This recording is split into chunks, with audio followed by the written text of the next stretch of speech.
fired up for episode 21 of SWA action. We'll let some people filter in. It's me and Doc tonight. Yes. It's pretty much the norm. And, as always, let us know if the audio is good or whatever. Yeah, it's definitely helpful. I think we have, for the most part, ironed those issues out along the way. But it definitely came up more early on. We also, I on my end at least, I had some equipment change in the middle there, so just like to make sure from time to time.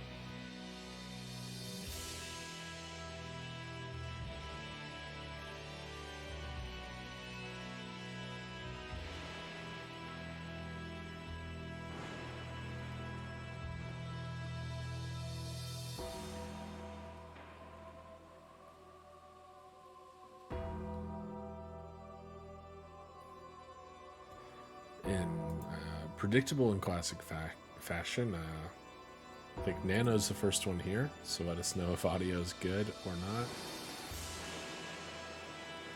Number one SWA supporter. And Braves fan, apparently. Yeah, I've swayed him over.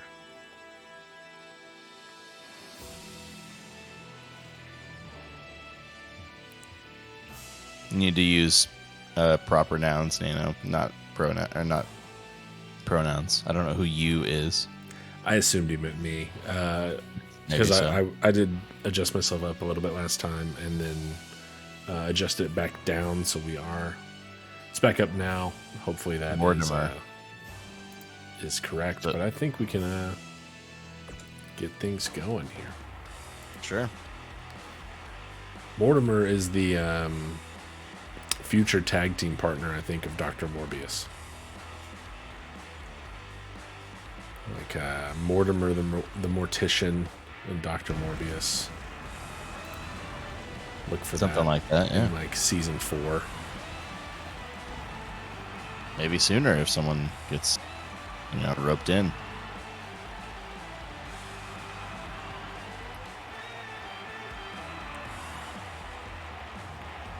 Got a full 7-match card, though, here tonight for episode 21.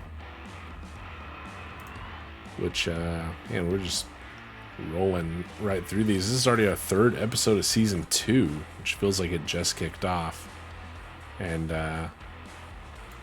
we got some good stuff tonight. We've actually got a pretty heavily tag team card tonight. We have 3 tag team matches, which is sort of seeing who's going to rise to the top in the tag division as we march our way to the next pay-per-view. And we're always on the look for a real challenger to the undefeated Quinn brothers, the pairing of Jamie and Noah. No one has risen to that occasion yet, but eventually you would think someone's going to have to.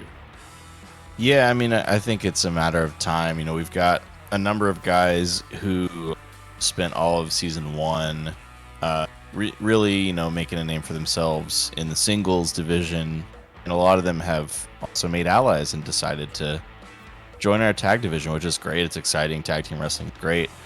But I think they all see those undefeated champions and say, we're going to be the ones. We're going to be the ones to, finally beat them. And I think that's, being undefeated puts a huge target on your back, so the Quins have to watch out, and there's a lot of guys hungry for that chance. It's a little bit of a double-edged sword, with every win that Jamie and Noah rack up, it sort of both feels insurmountable to take them down, and it also puts a lot of pressure on them to keep that streak going. They are not only the only undefeated tag team with any real resume behind them. We have some teams like New Era here in this first match who have started off 1-0, but it's not quite the resume of a 7-match streak. But no one in our singles division either is undefeated. Jamie and Noah really the sort of last bastions of the long-term undefeated here. And so, yeah, it's it's a huge mountain to climb, but it's also a lot of pressure on them to keep that streak going. Yeah, you mentioned being 1-0, technically undefeated, but doesn't really count when you're talking about, a streak and being undefeated. I think you're right there. But yeah, I think the lack of undefeated singles wrestlers is indicative of the level of competition we've got going on here in the SWA. So that's why I say I think it's a matter of time. I think the Quins have had a phenomenal run. Definitely something to be proud of, regardless of how long it goes on. The longer it goes, the more incredible it gets. But I think at some point, someone will find the angle. It's just a question of who. And Jamie and Noah have been the epitome of teamwork and cooperation. Of course, that comes from their growing up together, experiencing childhood and adult life together, being brothers. That all helps for sure. And then, winning is kind of the best medicine as well. That just sort of gets them rolling even more. But we've seen some real issues in the tag division lately, both between Forza Mayor and Love Machine. Some real struggles with some teams that you might have expected to do pretty good that really just have almost imploded. With Forza Mayor, it's been the heat has just risen to a boiling point for them, and to the point that we saw El Puma accompany Cervantes' opponent a couple of weeks back, and it seems that things are not going well for those two. And we saw Love Machine, Gonzo McLovin, and the Machine really struggled last week with their match. Ended up getting a loss, and looked like they were just not on the same page. Yeah, it really did, and that was a continuation of previous issues we saw. I think at Two Night Stand, where it was that match was a question of can they bounce back from some miscommunications? Is this spelling trouble? And it seemed to get worse in the ensuing weeks. So yeah, I mean, Forza Mayor definitely in the outs. Love Machine, it's an open question. I think it seems bad, but I don't know. Maybe it's not done yet. Only time will tell. Yeah, their pairing certainly seems, to have some thread left between them. We'll yet to see if that's gonna hold true and be able to pull themselves back together. But it does seem like Forza Mayor is fully separated, I think you could say, and might not be done with each other. However, as things may come to a head between the two of them before it's all said and done. But for New Era here, they're one of the teams we mentioned 1-0. Got a win in their debut a couple of weeks back. That win did come via disqualification after Deuce Bennett went for a low blow. Little frustration blowing over. New Era was performing pretty well in that match against Mason Jones and Deuce Bennett. But now they get a chance against Balor and Wolfhard here tonight, who are 1-3 in the tag division. A team that can win. They've worked together a handful of times, so they've got a little bit of a familiarity that maybe New Era doesn't have. But this is one of those teams, like you talked about, that has had some single success and kind of built a relationship along the way, and now trying to turn it into some tag success. Yeah, we saw them working together in a big multi-man match. Where I think it was a 6-man tag where they just seemed to have chemistry, and everyone wondered if they were going to tag, and they eventually did. And it's sort of an obvious thing at that point. You see, especially it's worked out nicely for them. A bit of thinning of the herd in the tag division, and they both had some success looking to rise to the top here, and they got a good chance to do so, but got to perform well against opponents like Balor and Wolfhard here tonight. Yeah, and hot start from Balor once he got in. Nice Hurricane Rana takedown after the teamwork, tag team action from Balor and Wolfhard, and a strong knee delivered to Bozeman, who he's been in the whole time here. Started the match for New Era. We've yet to see the ace. We did see the ace briefly, but he was just getting out of the way. Still stuck in the corner, and Bozeman may be looking to get something going here. Trying to turn the tides a little bit. trying to get things back in his half, but Balor getting out of that. And, of course it's a good decision, but also we talked about it before, keeping this match on your half really helps things out, especially when it comes to interruptions or being able to secure a pinfall. And instead going to work on the arm there. And now Bozeman may be looking to include his teammate a bit, which is a wise decision, as he's already taken a bit of a beating. Ace a tag. Yeah, Ace is in after Bozeman brings Balor over, but AJ's trying to get something turned around here in the corner. Goes after Bozeman and catches a foot for his troubles. Now the Ace off the over apron. the top. What a nice power bomb to the flip. outside. Oh. The Ace somehow dodges that drop kick. Almost went between his legs there on his own kick attempt. Oh. Oh, that was crisp. What a back kick from AJ Balor. Got all of that one. Yeah, really connected. And, man, it looked like he maybe grazed the post there a bit, too. Yeah, AJ Balor looking really effective on the outside here. The Ace might want to get this one back in the ring. Yeah, and, Balor always undersized in the SWA, it seems like. He's smaller than just about everyone, but he's really... Oh, caught there, though, by the Ace.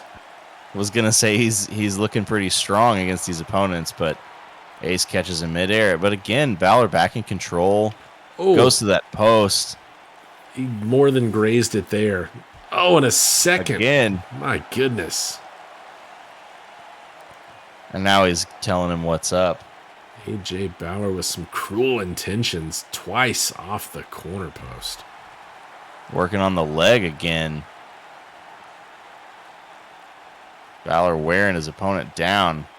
Nice counter, though, by the Ace. Floats over the top and then takes down Balor with a nice kick. Oh, and running him into the apron there, which is not fun. Oh, an Olympic slam. Just dropping him on those mats, and these guys are just determined to fight outside. Yeah, content to utilize the SWA's sort of unique tag rule with the no 10-second count out. They're totally fine just continuing this outside. Of course, for it to finish, it's going to have to go back inside the ring, which it looks to do now. But yeah, you're free game to go at it on the outside. The Ace, nowhere close. Balor was so far away. The Ace not anywhere close to landing that one.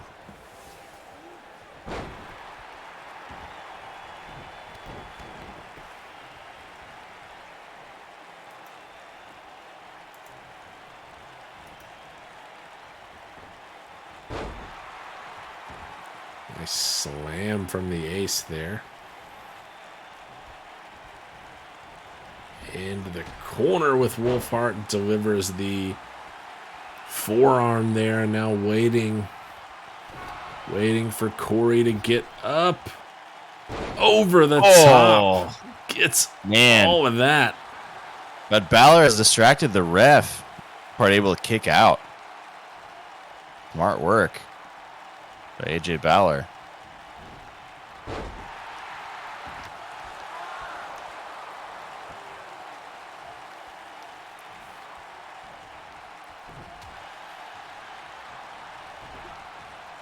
You can see the impact that blow had on Wolfhart, just looking a little dazed and confused out there. And what a nice kick by Bozeman. But Corey with a counter, and he's back to his feet.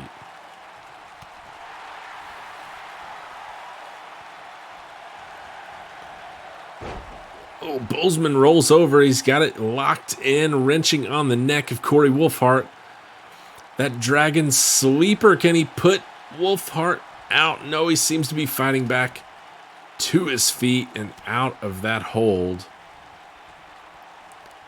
We have seen Bozeman get some submissions with that dragon sleeper. No luck there on that attempt. Goes to coast in the corners, Ooh. and the ref takes a bump, and so does Wolfhart. Ref might have got the brunt of that blow, and what a punch. Taking out 2 of them. Two His for fists are one. armor-piercing rounds. My goodness. Balor just laid out there. Now needs to get this thing back in the ring with Balor out of commission for the moment. Indeed, that's what he does. Gets Wolfhart in, and Wolfhart quickly rolls to his feet. A wise decision, but Bozeman's still able to capitalize.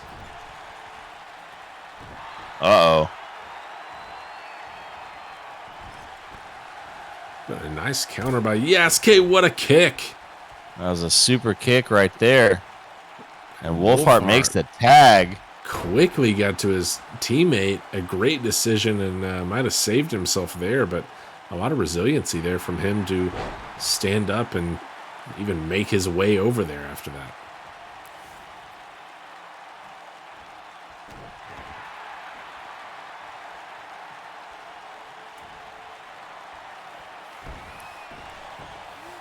Balor sends him up to the middle rope and hits the Tiger feint kick on Yasuke Bozeman.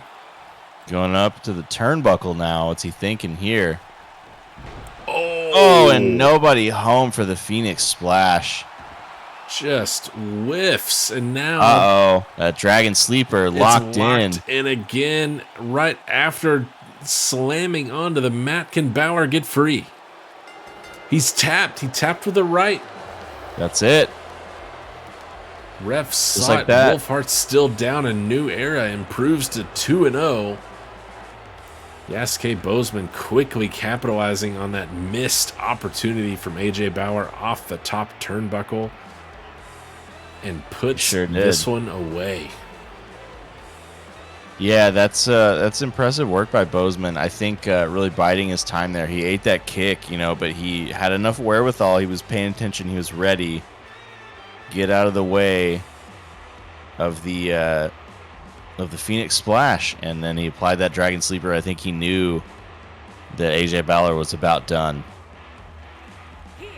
He was good in ring awareness. Dangerous area for sure after eating that Tiger feint kick, and then had Balor landed that splash, that could have been it, and instead Bozeman turns it around on a dime, and it's a New Era win, 2-0 for the new guys in the tag division.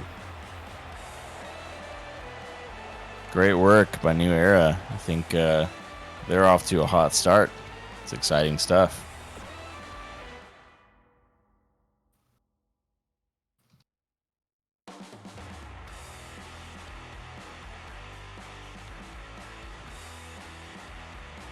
Speaking of exciting stuff, already in our second match, we've got an important one here, a Path to Glory qualifier.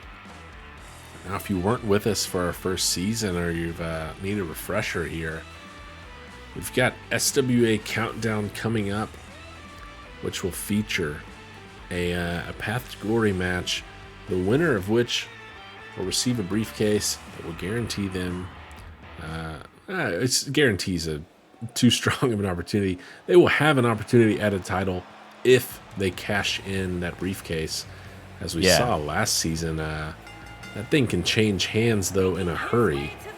And we saw that, in fact, as Al Sebastian ended up with it, despite Calvin Abueva winning our Path to Glory match. Yeah, it's important to remind everybody that the Path to Glory briefcase contains a contract for a match for the title. However, anytime the owner of the briefcase competes, that briefcase is on the line. Great example. Calvin Abueva lost it in the Rumble. He was eliminated by 2 competitors. Those 2 had a match to determine the final winner, and that was Al Sebastian, who ended up cashing in eventually. But yeah, it's important to know that anytime you choose not to cash it in, you risk losing it. So it's a really tough call to make. A bit of mind games, not only with the champ but also with the holder of the briefcase at any given moment. Yeah, and ironically enough, Al Sebastian cashed in that championship opportunity immediately following a title match that was between Calvin Abueva and the then champion Domingo Cervantes. Cervantes defended the title twice that night, dispelling of both Abueva and Sebastian. But yeah, that briefcase will be on the line in our next pay-per-view, and one of these two men in this match right here will be in that match. This is a qualifier match for the pay-per-view. Will be Flying Brian Strong, who started off with a win in his debut, or Chiamaka Ndagwe, the Sage, who debuted at Two Night Stand and had two pretty good performances. Got a win in his debut and was in the longest match in company history, the six-pack challenge on night 2. The Sage. Oh boy, was that a long match. Looking to feature in a second straight pay-per-view, and Brian Strong looking to come out and earn himself a shot at his first pay-per-view attempt. And he whiffs on the drop kick there, but yeah, Ndigwe, has had a couple of chances to show everybody what he's made of. We haven't seen a lot of Flying Brian yet, but I think both of these guys still pretty new, new blood in the Fed here, both looking for a real opportunity with the Path to Glory. Once you're in that match, as his head crashes against the steps there. Once you're in that match, you're one of 6 that are going to get that title shot. Somebody's going to come out on top, and so that's pretty good odds. It's a great way to shoot yourself up the power rankings and really establish yourself as a top-tier competitor. Both these guys looking to do that here. And a nice Northern Lights suplex by Chiamaka and Ndigwe. Yeah, we saw going to go rolling. Path to Glory did for Calvin Abueva. Even though he ended up losing it, he really went on a streak after he secured that briefcase and soared up the power rankings, become the truly the most deserving contender, briefcase or not. And ended up losing it in the Rumble, which is a tough as hell way to have to defend it. And we'll see what it can mean for someone this year. Last year's cash-in attempt was not a success, but it's a new year, it's a new season. We'll see what happens.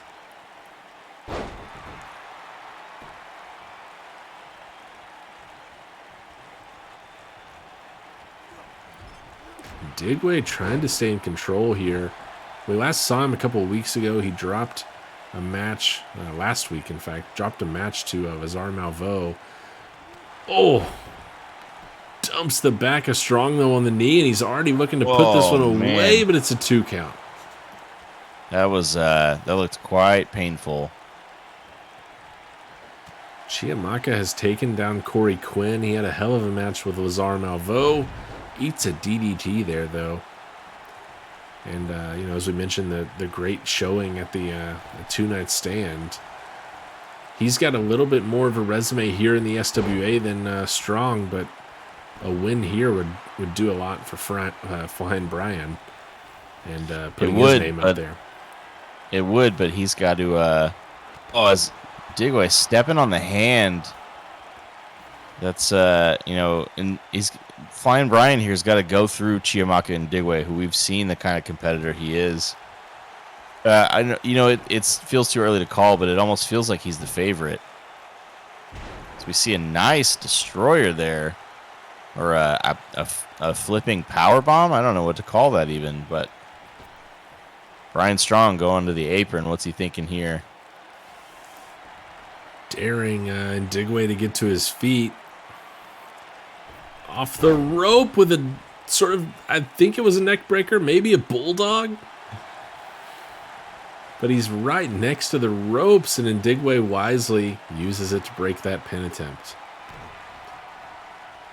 Now Ndigwe, with the Tiger Bomb. Hits the Tiger Bomb as he turned it around. No! Brian Strong is out at about 2.5 there. And Ndigwe with the flying punch. Gets him right back to the mat. Seemed like it was Strong's match to lose, and then Ndigwe looked like he had it in the bag. Yeah, and I think that shows how close this is. Both guys busting out the signature offense, the big guns here, because they can feel the moment's getting bigger and the stakes haven't been higher for either of these guys yet. So this is important here. Got to do whatever it takes to win. Strong all the way to the outside. Another great power bomb. And we saw a similar thing from the ace in the last match. You know, that's a really impactful move. It's a long way to fall. But Ndigwe seems to be surviving all right, given the damage he's taken to his back.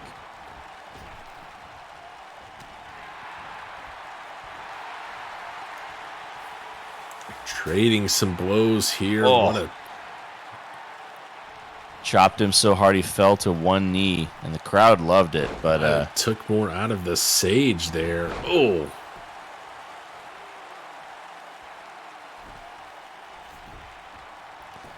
Now Brian's going for the pinfall here. Has he done enough to put away Ndigwe? No, just a one count. No, sir. It's going to take way more than that to put away the Sage. Not going to be enough from flying Brian Strong. He's thinking, what else do I have? What else is there to do? He's got something in mind here with a big DDT. Another nice one there. Going outside again. Going up top. What's he thinking now? Going flying with the splash. My goodness. But he's not done yet. Just a full body splash. Goes to take the Sage up, but he floats over with a DDT of his own. Just like that. Ndigwe's back on top. The quick strikes here from Brian Strong seem to really be helping him out. I've seen a number of times where they both go to throw a punch, but Strong connects first, and that's huge. Up he goes and for the cross body. Levels Ndigwe now taking the time to kind of get his composure. I think he might be considering going back up top, sure enough. And Strong going for the flying elbow. There it is.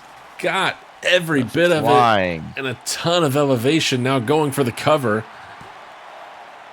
1, 2, and 3. Brian Strong is on the path to glory. Just like that. Both those guys brought everything they had, and you could tell it was back and forth the whole time, but ultimately Brian Strong really brought out the big guns. Like I said, you got to do whatever it takes to win. And that combo of the crossbody right into the flying elbow, all that impact right on the chest of Chiamaka and Ndigwe, and that was enough to put him away. Send Brian Strong onto the path of glory. And the elevation on that elbow off the top turnbuckle. I mean, he was coming down with a lot of velocity. The point of that elbow driven into the chest of Ndigwe cannot have felt good. And it put away the Sage here. Nice win for Brian Strong. He goes to 2-0 now. A hot start here in the SWA, and he's got a chance in a pretty high-profile match at our next pay-per-view. Yeah, that's a big win for Strong. That takes him from a guy who won one match to now he's on a streak. He's got some momentum. He's shown us what he can do, shown us what he's made of. It's exciting things to come from flying Brian Strong.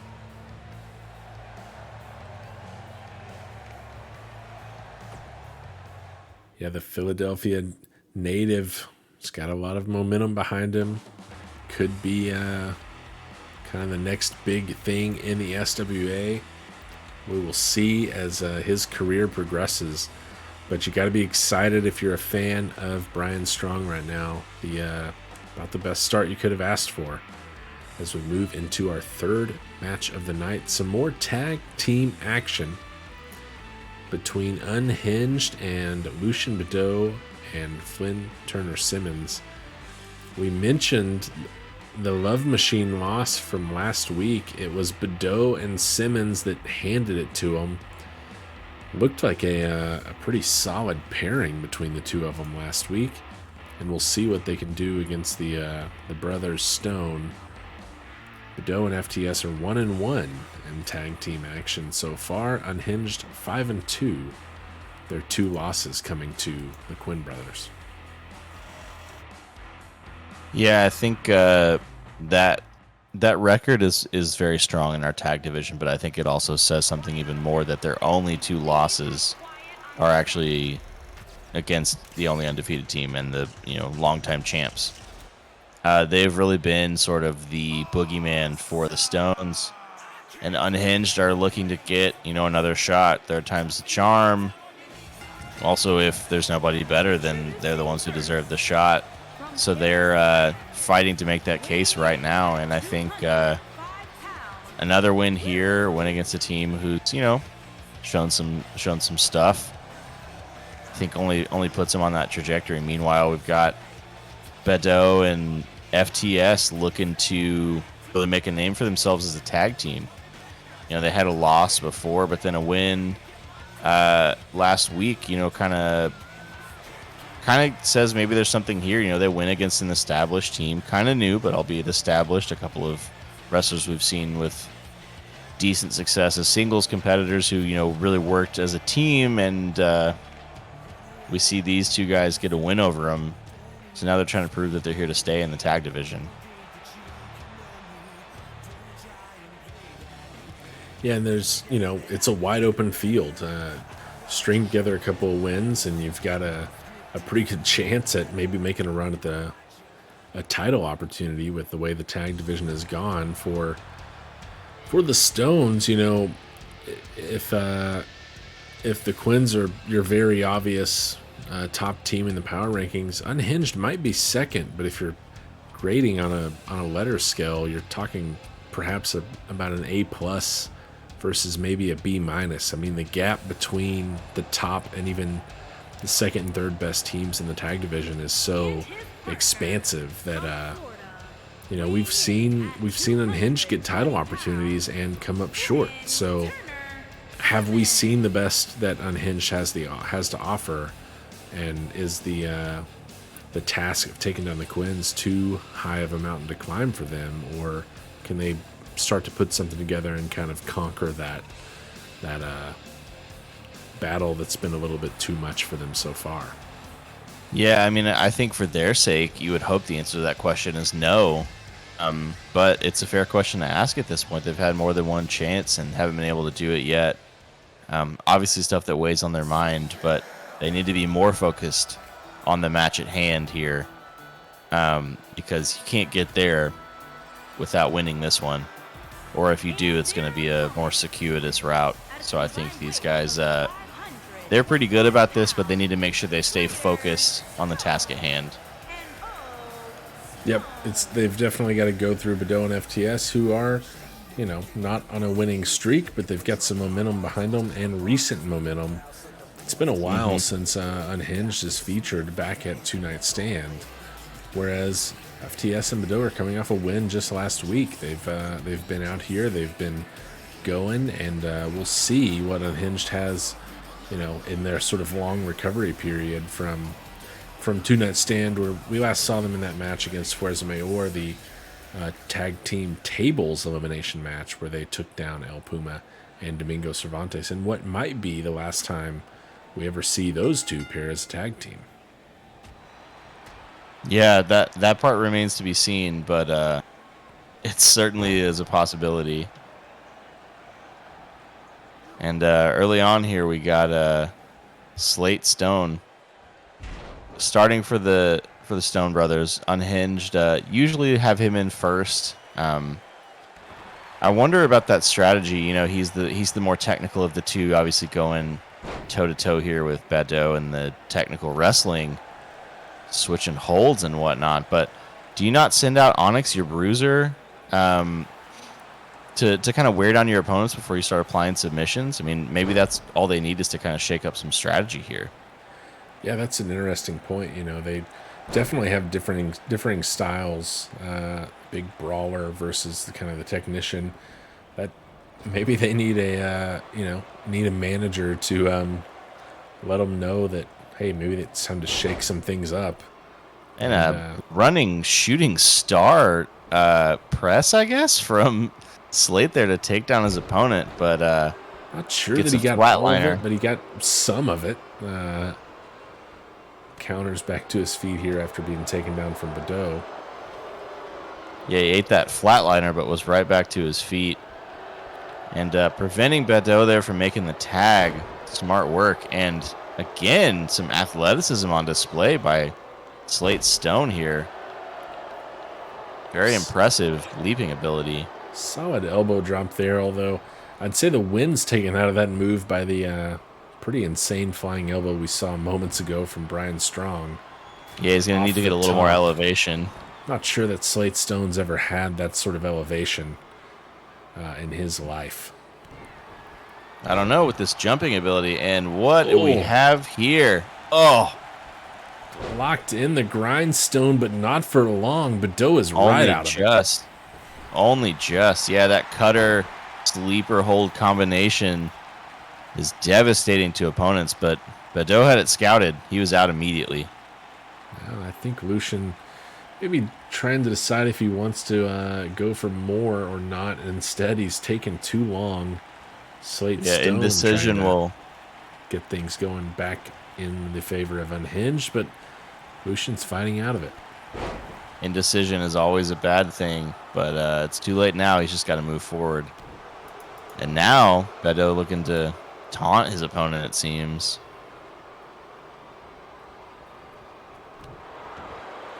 Working on the arms a bit.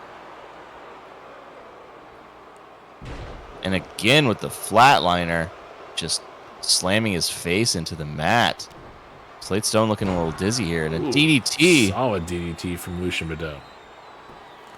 Stretching the arm now. Working on a little submission hold, applying some pressure to the right arm of Slate Stone.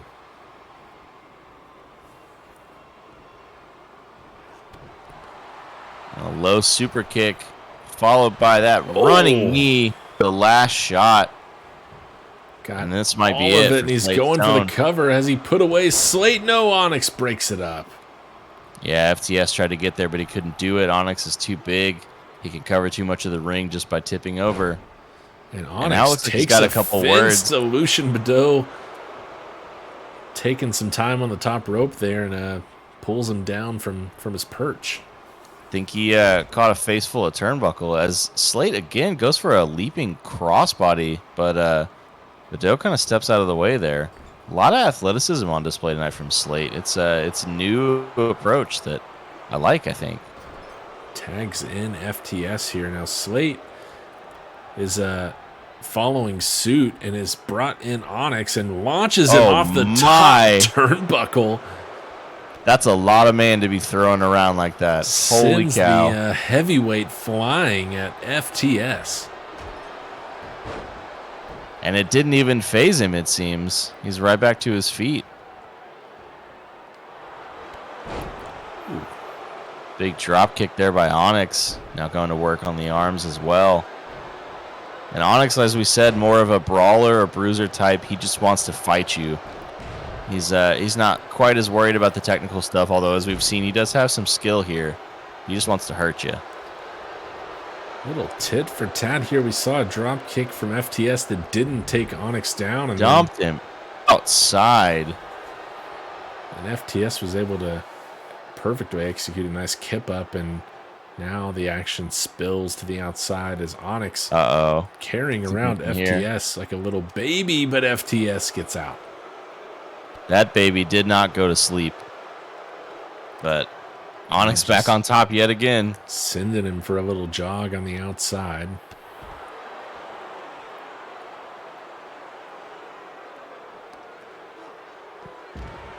Another nice takedown from Onyx. These two again working the SWA tag team rules to their favor, just letting this action happen on the outside here, and a DDT from Onyx. Meanwhile, Slate trying to work the crowd, although it seems like they are not picking up what he's putting down. The strike's interrupted, and Onyx again working on those legs of FTS. See the multiple shots connecting, and it just staggers Onyx, but doesn't take him down, and then he drives the knee into FTS's face. That had some force behind it. He was going in a snap suplex. FTS looking a little dazed here. Not too dazed, apparently. Trying to Parries trade a punches punch. with Onyx. I'm not sure that's a great decision for FTS. FTS drops down to one knee, and then Onyx puts him on his back.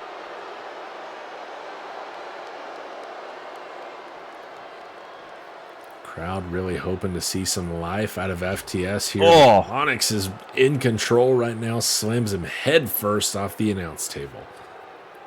Yeah, and that did not look fun. A little jawbreaker from FTS, maybe get a few of his own strikes in as Onyx staggers about, but nope. He's right back to it in a fireman's carry. How about a face full of apron to go with the table? What other hard surfaces can we run his pretty face off of? Now FTS rolled inside, and he goes for the tag, and he made it, though. A little bit of a misjudgment there. Yeah, good decision by Onyx as he ends up giving his opponent the chance to make a tag. Rolled him a little too far, perhaps, but he gets out of the way of that blockbuster it looked like Badeau was going for there. Onyx doesn't seem to care, though. He's going to start going to work on Badeau.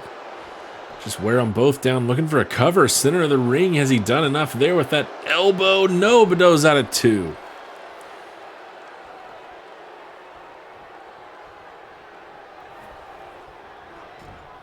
Going to take a little bit more to take down Badeau, who did have a chance to rest up quite a bit while Onyx and FTS brawled on the outside. And a really dramatic DDT there. A lot of theatrics from Badeau, who's really feeling himself tonight. It's been a strong showing from him. FTS showed some resiliency, surviving the onslaught from Onyx Stone, but Badeau's been the one putting in the offense for their team so far, and now just having a stare down. And it works to his favor, hits the last shot clean. He waited. He picked his spot. That's very smart wrestling. 1, 2, and 3, and Onyx Stone is pinned by Lucien Badeau. I can't believe it.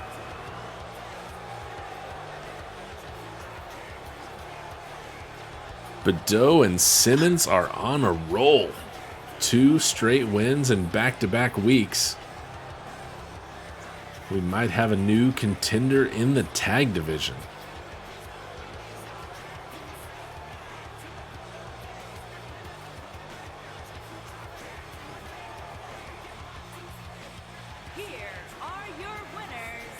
And I think we got some hot new contenders who are quickly asserting themselves in the tag title picture. Gotta say. I mean, back-to-back wins and back-to-back weeks against, established teams in the tag division. I'd say that FTS and Badeau are now an established team. 2-1, nice wins. The only team besides the Quinn brothers now to defeat Unhinged in tag action. A big win for Badeau and FTS.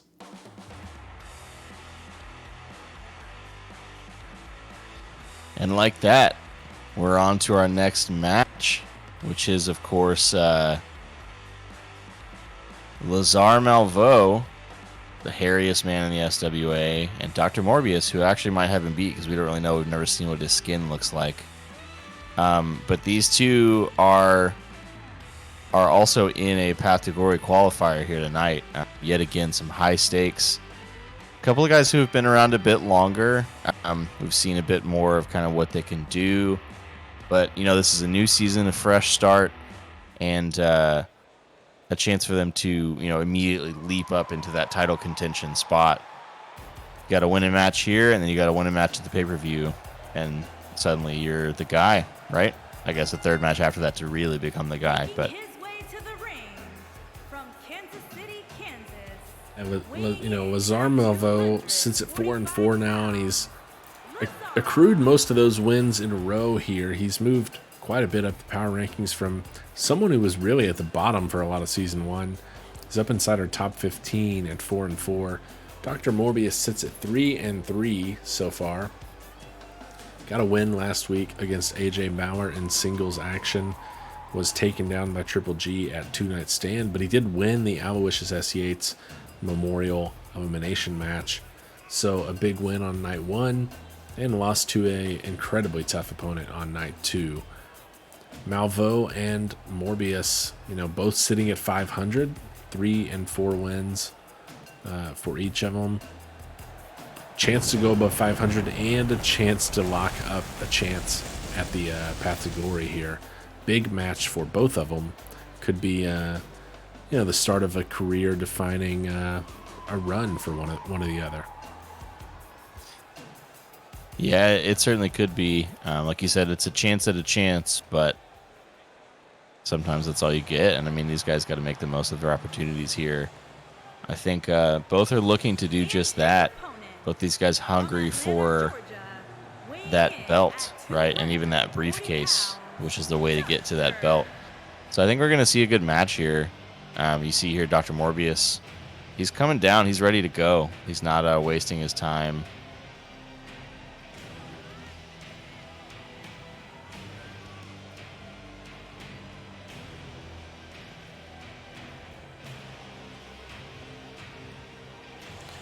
Just right to the ring, right to business, and that's what this match will be between these two.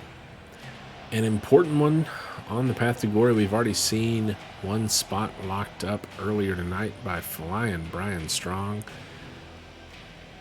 Will it be Malvo or will it be the Doctor? We'll find out right about now.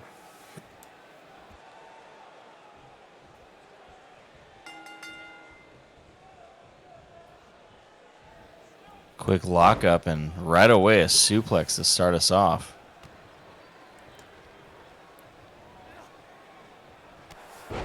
6'5", 245. Malvo doesn't check in as one of our largest competitors or even look like it, but we see the strength on display from him quite a bit. Right inside the heavyweight division, whereas Morbius at 240, technically a light heavyweight, but 5 pounds difference between the two. 6'5" and 6'6". They're both tall guys, but yeah, I'm never surprised with the strength on display from either one of them, despite them not being the Warren Wyndhams, the Boulders of the SWA. Yeah, I think guys like Wyndham and Boulder can sort of distort what you expect from someone of their size. But yeah, both these guys are very very strong and very big, like you said. So it's easy to underestimate. Although you'd think with them both being that size, they wouldn't.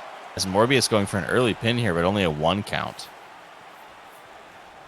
Malvo able to easily kick out of that attempt, but an early one, as now he wrenches on the left arm of Lazar Malvo. Got a nice armbar locked in, but it looks like Malvo's going to fight his way out of it. Holding that left arm now. How much damage did he get done in the time it was locked in? Malvo worked up on the outside there. Seems to not be happy with himself or how things are going so far, and Morbius follows him outside. Let's see who comes out on top of this exchange on the outside of the ring. Oh! Wow. Had a pop-up something going there right into a DDT from Malvo. And a fisherman suplex. Throws him across the way and sits down to meditate on it. And up to a 7 count here as the count is broken just before 8. Tosses Morbius back in, content to finish this one inside the ring. Now looking for a cover. Has he done enough to put away the Doctor? No, just a 1 count now for Malvo. That's an interesting point, saying he's content to finish it inside the ring. It's maybe a bit more of a risk, but it's also more of a statement, right? Because if he were to just sort of take the count-out victory, yeah, he'd advance to the Path to Glory, and ultimately that's what he wants. But I think Malvo wants to make a statement here that he can actually beat Morbius. Now, whether or not that will pan out for him remains to be seen, as he's currently getting his ass whooped. But something to keep an eye on here, that drive, that lethal mentality. He's now trying to fight back to his feet, perhaps get something going his way, because it's been all Morbius now for the last few moments. There he goes, slams down the Doctor, and once again, doing a little meditation here as Morbius staggers back to his feet. Playing some mind games with him and now hitting him with a couple of clotheslines. Trips him with that little kick to the plant leg. He's fired up. Oh, and right up is Malveaux with some athleticism there. Yeah, sort of a release Northern Lights suplex and then a kip up. Goes straight for the pin. Morbius kicks out. It's not going to be enough. Going to need to see more. And here maybe comes that running knee, that V trigger from Malveaux. Oh, no, he changed his mind. And that looks like it hurt his foot a bit as Morbius blocked the kick.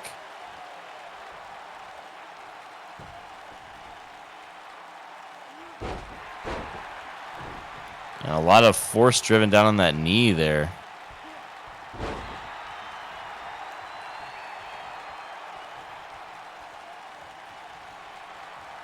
Now maybe Malveaux setting up for that V trigger here. And there it is, that running knee straight to the mask, to the face. All of it, and now gets all of the match. Lazar Malveaux with a big win. And that's a big one, like you said. I think this could be a turning point for Lazar Malveaux. You mentioned he's been on a bit of a run lately after very middling performances. We've seen kind of, some more out of him recently. Earns a spot in the path to glory here the hard way. He could have taken the countout victory, but he didn't. And he gets a definitive win here against Dr. Morbius, who's been a strong competitor in his early career here in the SWA. So strong win, something to be proud of. And now Malveaux is looking one step closer to that path to glory briefcase. Yeah, got every bit of that knee and showed how he can turn a match right away with that. Gets his 5th victory in the SWA, goes back above 500. A nice win all around for Lazar Malveaux, and we'll see him in our next pay-per-view in that path to glory match.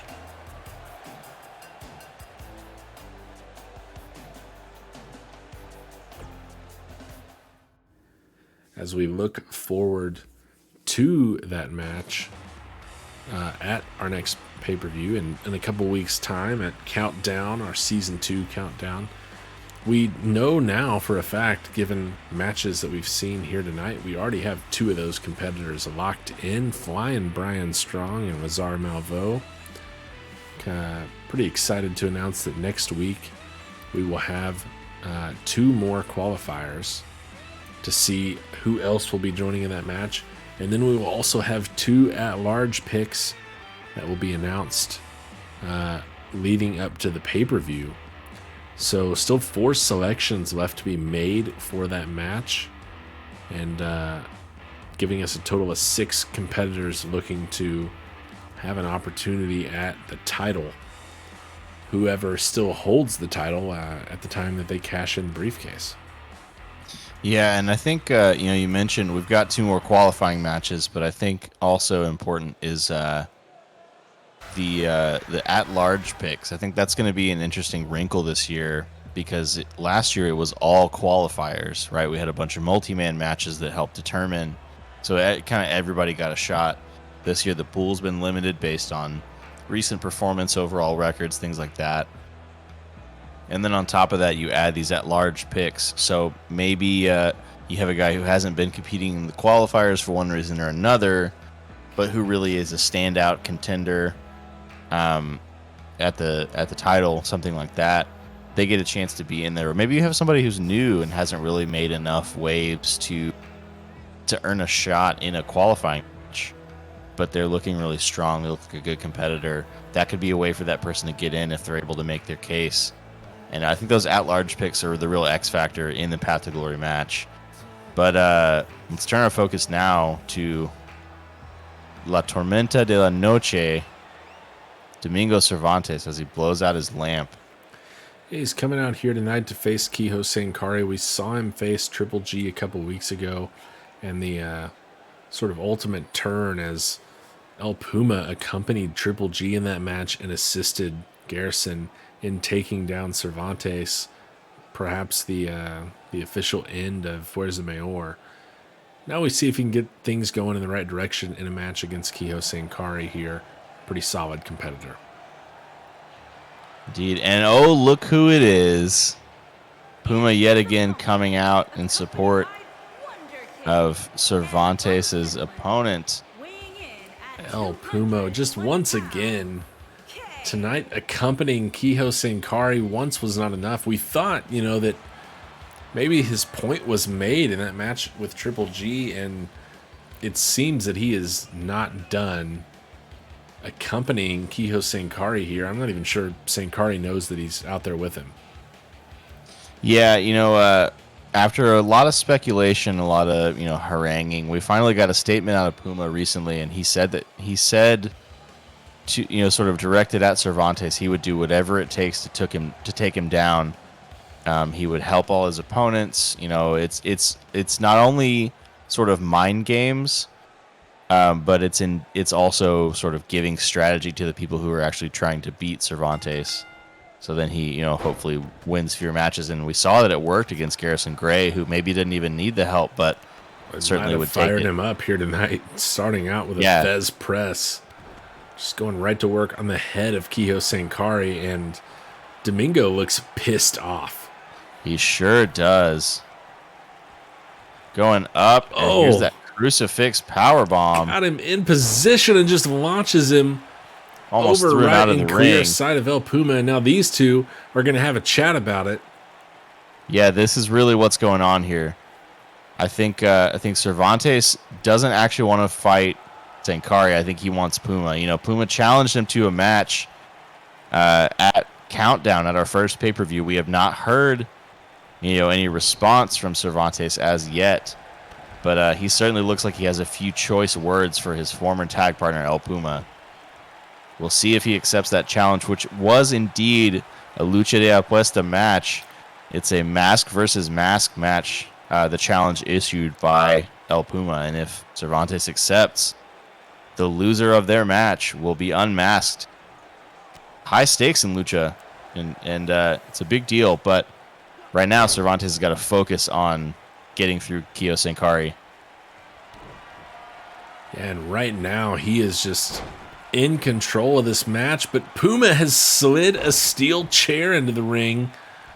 Uh-oh. Oh! That backfired immediately. Immediately. Just right face first goes Kiho Sankari, and now Cervantes is taking him up again. Just almost launching him out of the ring there.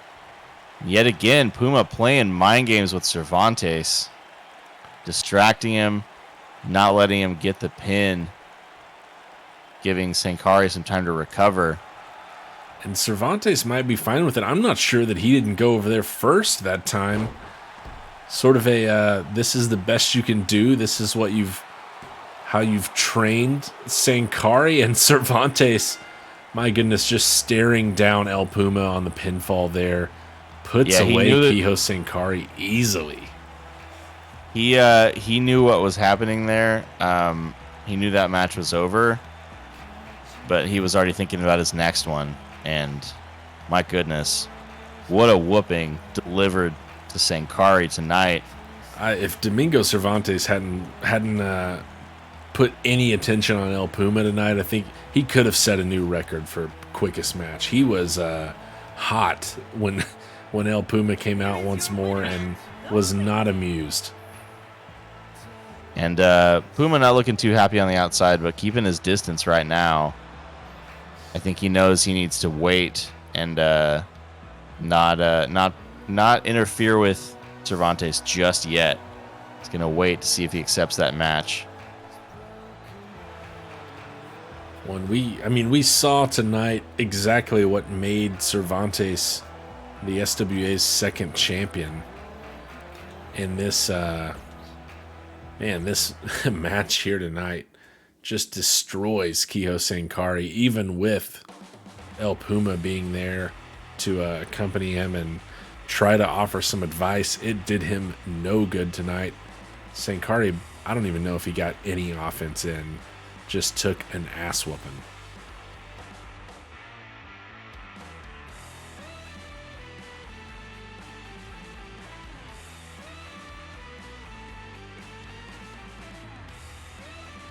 And shifting our focus here to the next match, we got a couple of really big boys. The Boulder and Abueva going up against Dirty Deeds, are another formidable tag team who've had some serious single success and have now joined forces.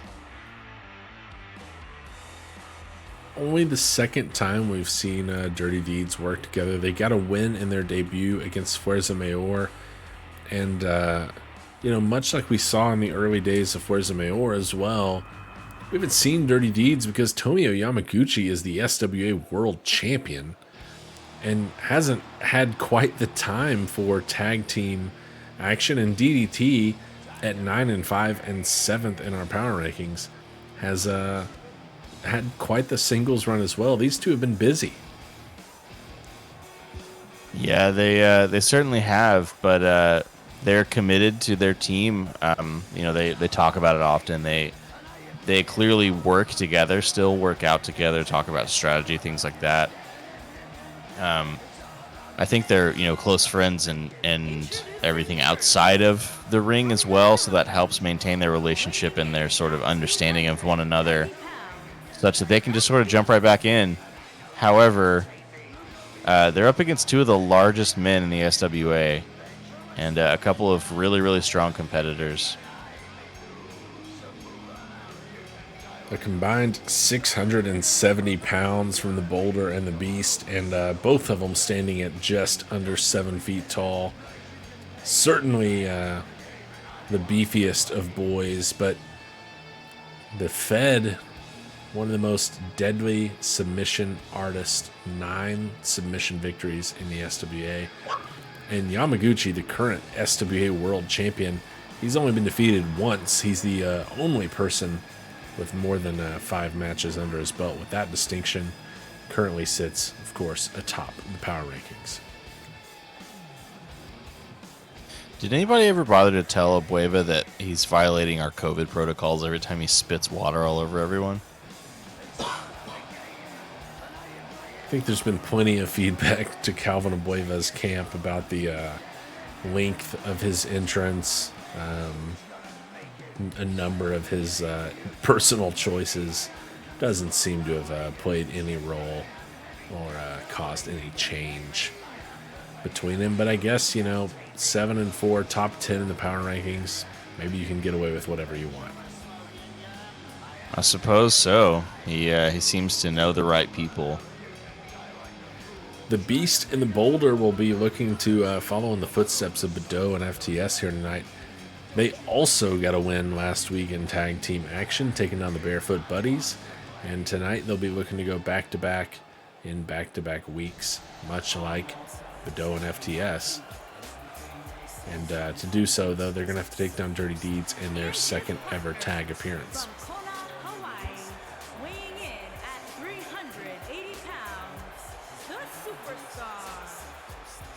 So who do you like in this one? I think this is an interesting match for a number of reasons, some of which we've touched on. But ultimately, I can't decide who I like.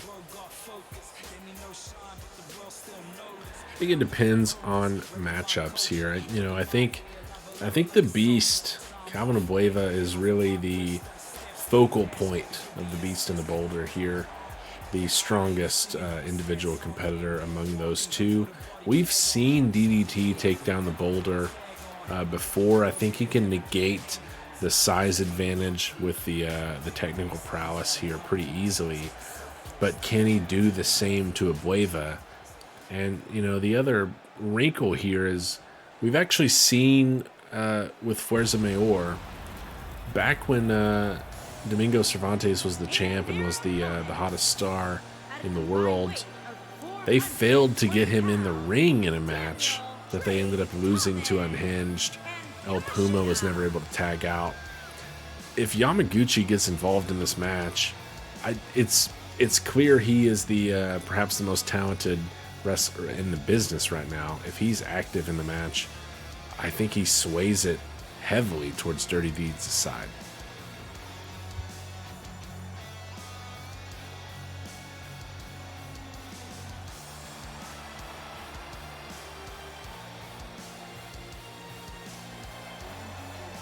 And here we see the champ coming out, belt around his waist, reminding everyone who's king of the mountain currently. And both in their tag attire, showing some teammate connection, partnership. Let's see how DDT does in first against these bigger guys. Like you mentioned, he's got a strategy, and it works. It's to negate any sort of size difference by keeping these guys on the ground, and he's strong enough to do it. But I wonder if Abueva's got that scouted, and he's going to do whatever he can to stay on his feet. Takes down DDT into a little headlock here on the mat. Now DDT transitioning into a standing headlock. We saw the Fed get a win in our main event last week against the Lion King, Nathan Bogard. A little bit of momentum behind him. See if he can't get a submission here for Dirty Deeds.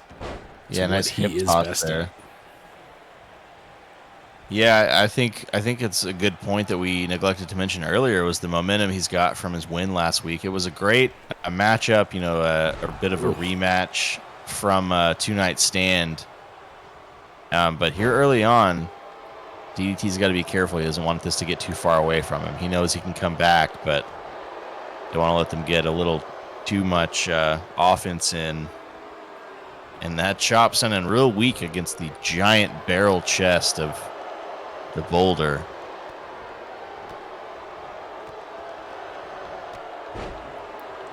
Drop kick there, staggers the boulder, but he stays on his feet. Oh, what a neck breaker. Drop down on the knee of the boulder. And now the Fed is going across, and in is the world champ, Yamaguchi. And that's some good strategy by DDT, taking a moment to get his opponent far enough away that he can't interfere with the tag, knowing he needs to tag out. And it's always nice as a tag team wrestler when the guy you tag into the ring while you're resting is the frickin' champ. Can't do much better than that. It's a nice benefit. It wasn't the hottest of tags there. The boulder kind of won that exchange, but tags in Abueva now, and now Abueva going to work on Tomio here. It is true. They're looking like they're having a bit of a rough start to the match here, Dirty Deeds. But, Yamaguchi's the champ for a reason. Both these guys are submission artists, and I always use that word because they do make an artwork of it. Oh, and the overhead kick from Yamaguchi there, the athleticism on display. Maybe going to go work on some limbs now. Going to start targeting. Oh, maybe working on the head. What a rising knee there from Yamaguchi now. Now applying some damage to the lower body of the beast. Yep, working on those legs. Maybe setting up for the ankle lock, but Abueva kicks him off, sends him across the ring.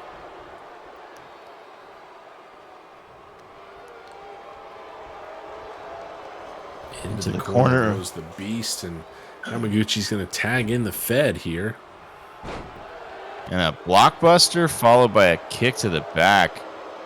And now DDT stalking his prey, picking his next move carefully.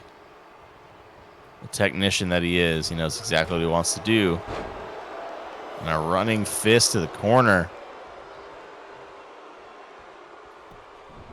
Gonna roll him around a bit, it seems like. Squeeze on those ribs. Apply some pressure to the gut there of the beast, but Abueva's back to his feet pretty quickly. Taking DDT up, but what a reversal. Indeed. Thomas drops down into a DDT. He had him up in that press very high up, but Thomas able to slip out and hook the head on the way down. Oh, and a drop kick to the back, driving that chest further into the turnbuckles, and a flatliner. DDT starting to get fired up here. Rolls over, and he's got a submission locked in, but it might have let him out. Abueva might have got a toe on that bottom rope. I think he did get a toe on the rope there, but only just barely. That's a scary thing. Anytime you see DDT lock in the submission, you know it could be over. And speaking of which, he's got the ankle lock in, but Abueva's able to roll over and get out of it. Not many have done that before. Yeah, it's a pretty rare occurrence to see someone roll out of the ankle lock like that. Good scouting by Abueva. Good job preparing for this match. But you know who else has an ankle lock? The SWA champion, Tomio Yamaguchi, who's now the legal man in the match, as we see some stereo kicks there. Yamaguchi allows the tag to be made and then eats a boot, or a foot rather, from the Boulder. Boulder with a hip toss back to the inside and going for the pin. Kind of a cocky move there. Maybe looking to make a statement about the champion.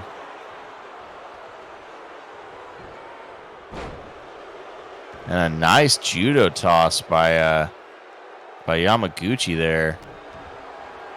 Gets the Boulder to the ground and really negates that size advantage yet again. Going to be watching closely for that ankle lock, which both of these guys like to use. These guys being Dirty Deeds, that is. Ooh, and the Fed gives a stiff right shot there while Yamaguchi's in the corner. And a blind tag, I think I saw, as he tagged himself in to go to work on Boulder while his teammate was dazed in the corner. Sure enough, the Fed, the active man, and now the Boulder doing some damage to the lower back of Thomas here. Very mixed reaction from the crowd as we see this beating continue on the Fed here.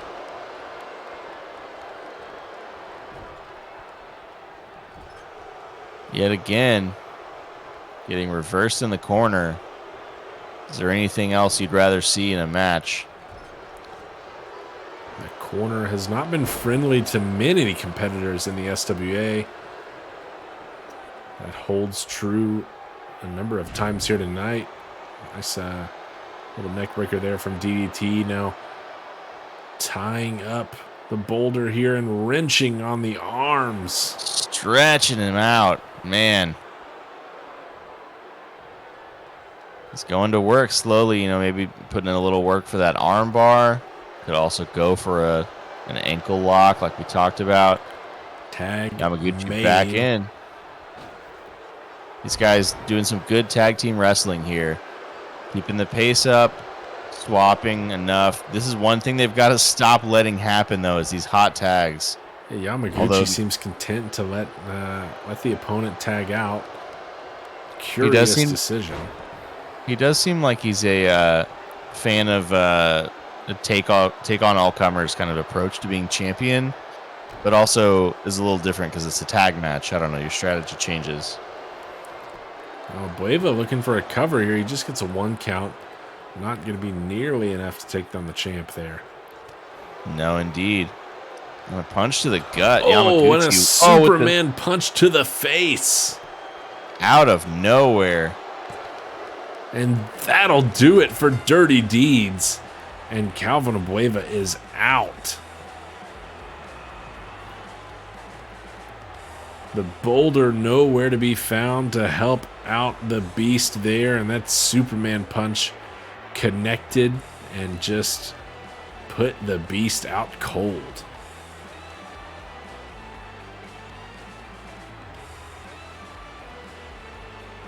And that was a really solid performance there. I think it took a little bit to get them going. But once they really hit their rhythm, I think they showed the kind of tag team they are. And they were really good about tagging each other in, keeping themselves fresh, making sure that they always had the, least tired person in the match. And really utilizing that tandem offense, those stereo kicks, to wear down their opponents until the Superman punch out of nowhere. great work by Dirty Deeds. Yeah, the first time, they've worked together as a tag team since episode 14. So it's been a while. Took them a little bit to get going, working together, but come out on top. That's really what matters at the end of the day. And a nice win for the Fed and Yamaguchi, taking us into our main event here tonight, singles action between Captain Tiger Marsh and Warren Windham. Marsh sits at 8th in the power rankings, 9 and 5 in singles action. 9 and 3 for Warren Windham, sits in 4th. One of these two will come away with a double-digit victory here tonight. They're 10th, joining just Triple G and Painwrecker with that feat accomplished so far.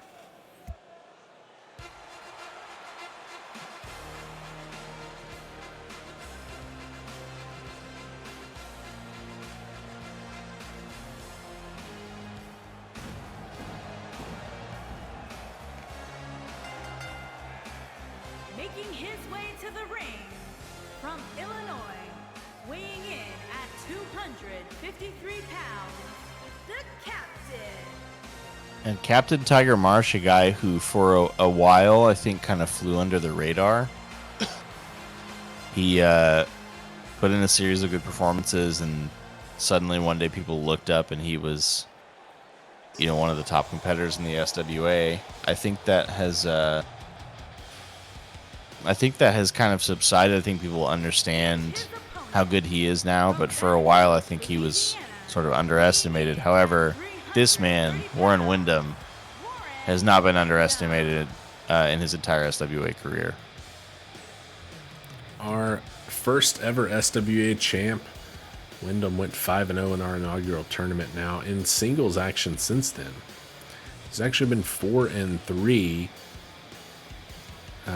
since that inaugural tournament, but has been a formidable foe for everyone he's faced off against, and is actually featuring tonight in his 10th main event in the SWA, which leads all competitors. He's been one of the top draws here and a threat to win any night of the week.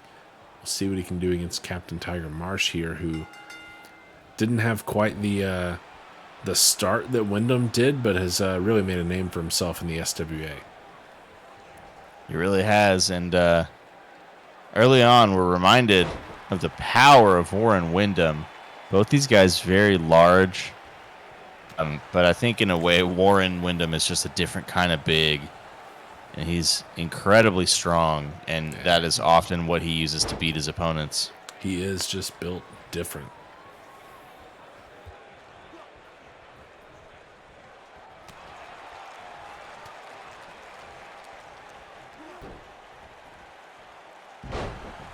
Ooh, what a slam from Windham. Marsh rolls to the outside, and might have been a wise decision, and ducks back inside the ring as Windham goes to the outside.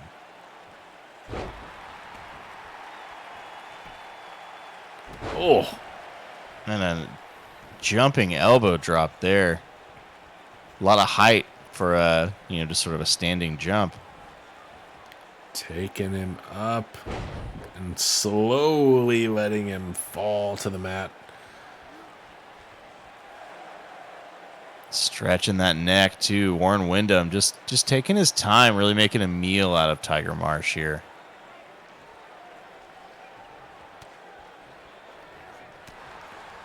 Catches right there from Marsh, though, and then the clothesline staggers Windham, but he stays on his feet.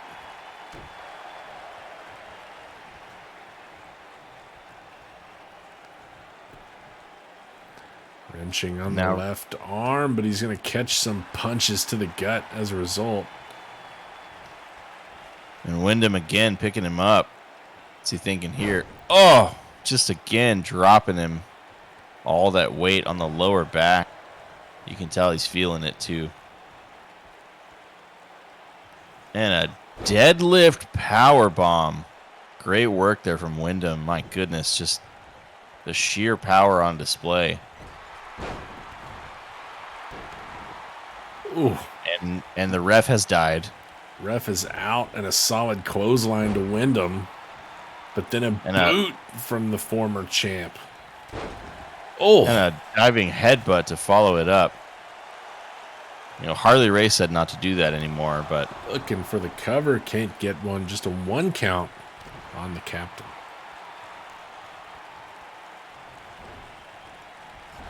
Wyndham looking fired up here a bit, moving a little quicker. But Marsh sensing the urgency, trying to fight back and to no avail. The clothesline staggers Wyndham, and then he levels Marsh with one. And now letting everybody hear about it. Just tossed him across the ring there, too. That wasn't even really a suplex. Again, a deadlift power bomb.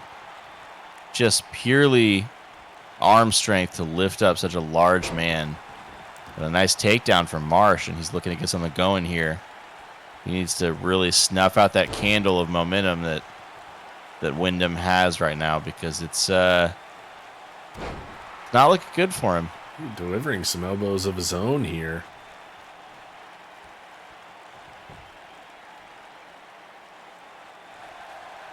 Working on the chin lock, but I think this is too slow. I think if you're Tiger Marshall, you need rapid pace. You need to really lay in a lot of offense very quickly to hopefully have any chance of getting back on the level with Warren Wyndham. And instead, he takes his time, and Wyndham back on top. Another power bomb for Wyndham. Yeah, I don't think he should be meeting Wyndham at Wyndham's pace here. He needs to get this thing going. The methodical, slow pace for Wyndham seemed to pay off for him so far, but he catches a big back body drop there from Marsh. Oh. Trading some chops, and Wyndham goes for the running knee but misses. Just tossing Marsh around right now. An overhead belly-to-belly suplex. Didn't even fall down, just tossed him clean over. And again, working on that neck. Really taking his time, savoring every bit of this, Warren Wyndham.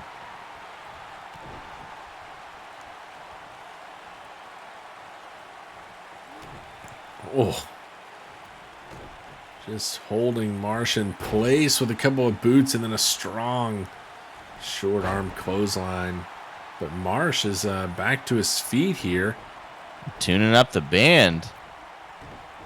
Tuning it up and hits it clean on Wyndham.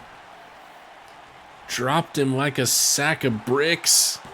Going for the cover, and no, Wyndham's got a shoulder out at 2. More like a sack of 2 counts. And Marsh needs to find some other gear here. He's running out of time. This feels like it's a matter of time before. Oh, and the splash from Wyndham. He's going to go be right it. into a cover. Is that enough to put away Marsh? No, he kicks out.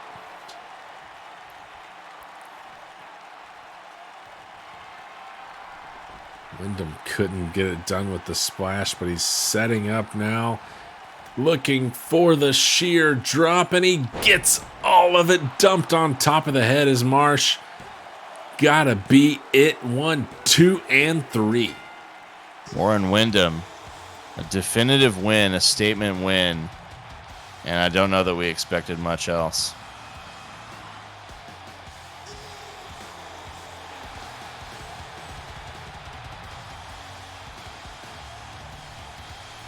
Warren takes down Captain Tiger Marsh, gets his 10th singles victory, joining just Triple G and Painwrecker. And a nice one at that. Takes down a solid opponent, cements himself inside the top 5 of the power ranking, and finishes us off here tonight at SWA episode 21. We thank you for coming out. We look forward to seeing you next week. Once again, we'll have a couple of Path to Glory matches next week. And then we'll also sort out those at-large picks as well. Some really nice action here tonight. We saw New Era get themselves their second win in tag action. Brian Strong secured himself a spot on the Path to Glory, as well as Lazar Malvo. The 2-week in a row streak of Badeau and FTS continues as they take down Unhinged. Domingo Cervantes might have killed Kiho Sankari. I'm not entirely sure. That was a brutal beatdown that was entirely one-sided. Dirty Deeds took down Abueva and Boulder, who had looked pretty good as of late. And then we just saw Warren Wyndham take a win in our main event. We will see you next week. Have a great rest of the week and weekend. We look forward to seeing you at episode 22, the last weekly show before our next pay-per-view. Have a good one.